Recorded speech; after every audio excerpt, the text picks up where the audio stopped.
Penelusuran kami di daerah Pesawaran, Lampung tak berhenti pada pencarian informasi tentang sosok seorang Mustafa NR. Penelusuran pun kami lanjutkan untuk mencari tahu bagaimana Mustafa NR bisa sampai ke Jakarta. Informasi yang kami dapatkan jika Mustafa NR menaiki mobil travel menuju Jakarta. Dari tangkapan kamera pengawas kantor MUI, terlihat sosok Mustafa NR turun dari mobil minibus yang berhenti tepat di depan gerbang kantor MUI. Pasca kejadian Selasa sore itu, sang sopir pun tak luput dari pemeriksaan pihak kepolisian. Kami pun mencari tahu sosok sopir minibus yang mengantarkan Mustafa NR ke kantor Majelis Ulama Indonesia.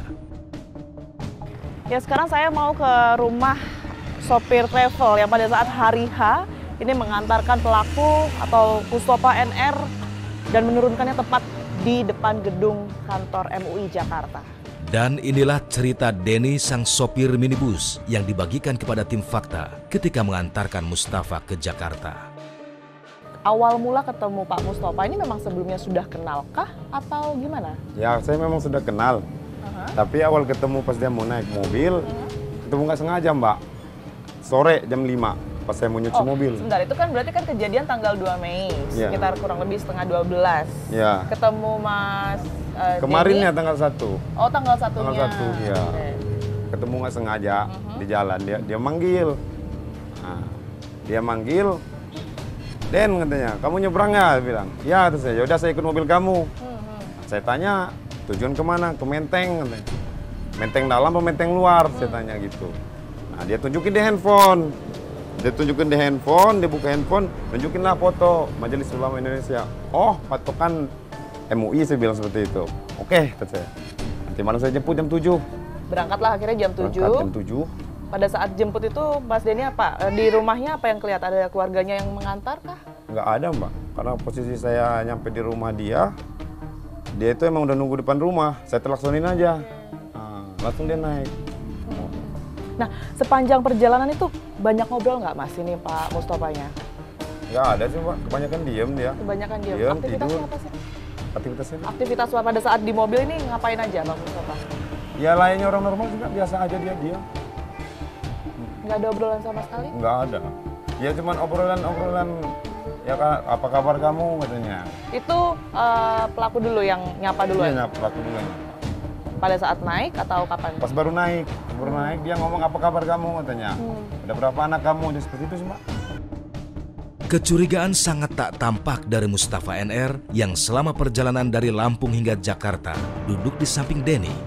Denny pun tak menyangka jika orang yang berada duduk di sebelahnya merupakan pelaku penembakan kantor MUI. Ada yang mencurigakan nggak sih Mas Denny kalau dilihat dari gerak-gerik pelaku ini pada Nggak saat ada. selama perjalanan? Nggak ada, Mbak. Nggak ada ya? Nggak banyak ngobrol sih karena saya fokus bawa mobil. Duduknya di mana? Di belakang? Di samping saya. Pas di sampingnya samping Mas saya. Denny. Oke. Sempat cerita nggak mungkin tujuan ke MUI ini ngapain? Ya saya tanya kan ya, tujuan ke sini mau apa? Saya bilang, ada perlu. Tertutup ya Mas, jadi sama sekali nggak ada cerita Sama sekali. apapun.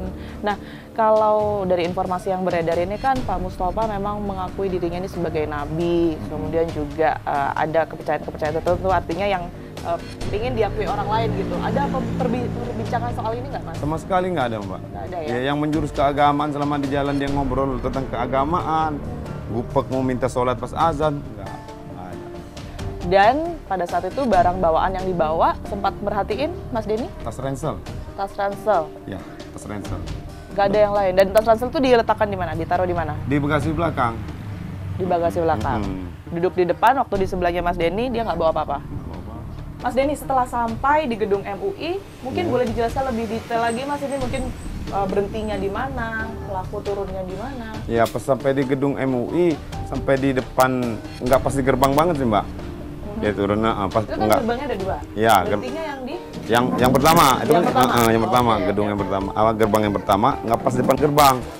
Nah pas bapak itu turun, sepertinya ada security lah, satu yang merhatiin kita. itu ngeliatnya dari dalam ya berarti? Ya dari dalam, dari gedung MUI.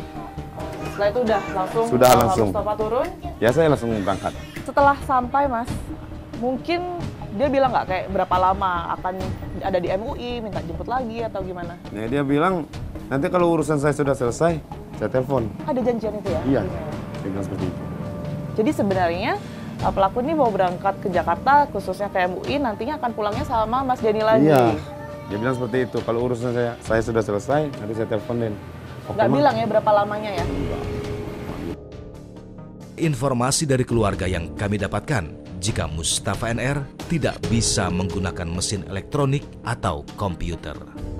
Lalu bagaimana caranya Mustafa NR bisa mendapatkan dan membawa surat dengan format hasil ketikan ke MUI? Benarkah ada seseorang yang membantu Mustafa NR untuk membuatkan surat dengan kalimat yang terstruktur rapi ini? Langkah kami lanjutkan untuk mencari orang yang membantu membuatkan surat Mustafa NR dengan menggunakan perangkat elektronik. Jadi ini nggak jauh dari rumah pelaku, pemirsa. Ada tempat fotokopi dan juga percetakan yang informasinya digunakan atau didatangi oleh pelaku untuk kemudian menulis surat yang dikirim ke kantor MUI. Kita akan temukan faktanya dan menanyakan langsung kepada orang yang melakukan pengetikan surat tersebut. Fakta yang kami dapatkan di lapangan benar adanya. Surat dengan format ketikan dan menggunakan kalimat yang terstruktur ternyata dikerjakan oleh Hidayat. Mas, permisi, Tiara TV One saya. Iya. Dengan Mas siapa? Hidayat. Mas Hidayat ya? Betul. Oke. Mas Hidayat, saya mau tanya beberapa hal. Berkaitan dengan salah satu warga di sini yang kemarin sempat terlibat dalam kasus penembakan. Informasinya sempat datang ke sini juga. Betul. Ya, Mas Hidayat ya? Iya. Ketemu langsung sama Mas Hidayat? Ketemu langsung sama saya. Oke, sebelumnya memang kenal atau? Enggak kenal. Oke, jadi ketemu karena memang beliaunya ini mau ada yang diketik gitu katanya.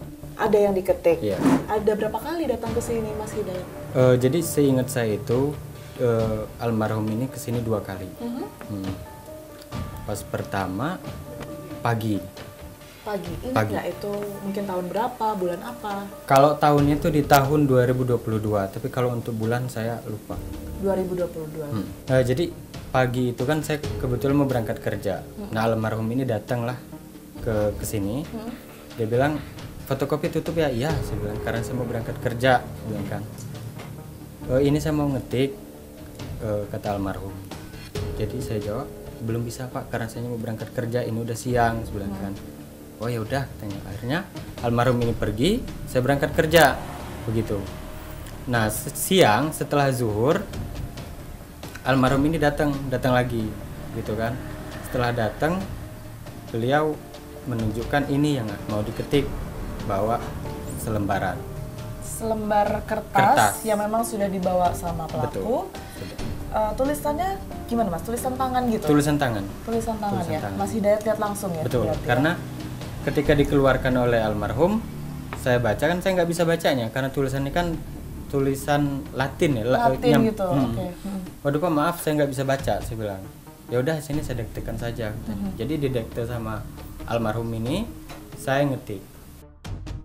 Hidayat pun tak menampik jika dirinya lah yang membuat surat tersebut dengan menggunakan mesin elektronik. Namun Hidayat menjelaskan jika dirinya hanya memindahkan kalimat yang sudah ditulis di secarik kertas. Ketika sudah selesai ngetik, sudah di print, nah almarhum ini minta udah katanya dihapus. Begitu, langsung saya close, udah. Ingat isinya Mas? Isinya kalau nggak salah itu dia menyatakan bahwa saya ini adalah wakil Nabi. Begitu. Ada Itu ancaman-ancaman di situ? Nggak ada. Nggak ada Nggak ancaman. ada. Itu di surat pertama ya? Itu surat pertama. Saya nanya di surat pertama itu, ini buat apa Pak? Saya bilang kan. Masih ada sempat tanya ya? Sempet tanya, ini buat apa? Kok diketik? Saya bilang. Terus kata almarhum, ini buat arsip saya aja, katanya ini mau saya simpen. Karena kan kalau pakai kertas ini takutnya sobek gitu atau tulisannya pudar. Makanya saya minta diketikan begitu. Setelah pelaku ini bilang kalau itu adalah arsip, sempat ada kecurigaan nggak dari Mas Hidayat sendiri? Nggak ada sih Bu. Nggak ada ya? Nggak ada. Langsung ketik persis? Persis sama yang didektekan dan saya ketik. Dia hanya minta diketikkan tanpa ada yang diedit-edit kata-katanya ya?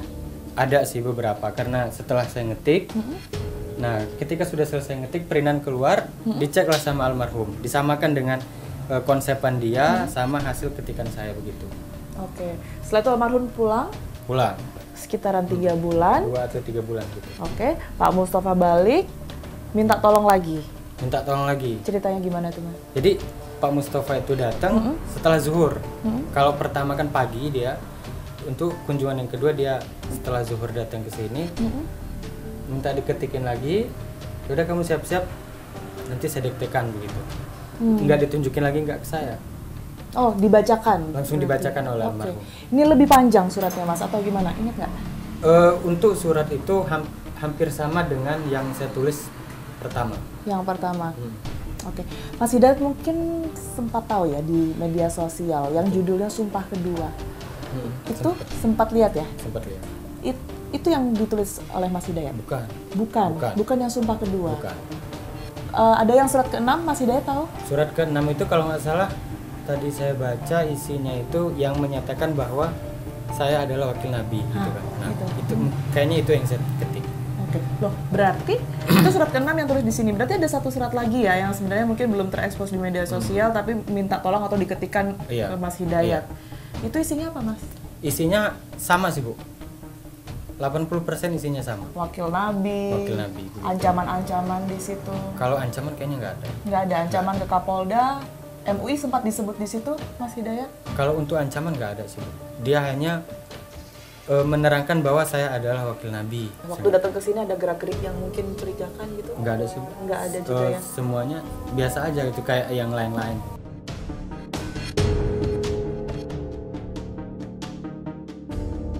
Oke, tadi Pak Kapolres juga sempat menyinggung gitu ya berkaitan dengan senjata ataupun juga airsoft gun. Ini sudah diselidiki kah Pak? Pihak-pihak yang terlibat membantu pelaku mendapatkan senjata tersebut? Saya mendapatkan informasi dari Kasat Reskrim bahwasanya kemarin membantu penyidik dari Polda Metro Jaya mengamankan beberapa orang untuk diminta keterangan dan ini akhirnya dibawa ke Polda Metro Jaya untuk ditangani lebih lanjut kaitannya dengan bagaimana dia membantu pelaku ini mencari senjata shotgun itu.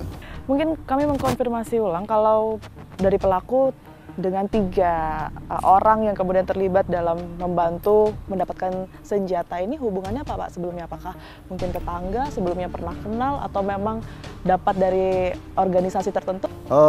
Saya tidak bisa terlampau dalam ya terhadap pertanyaan Mbak.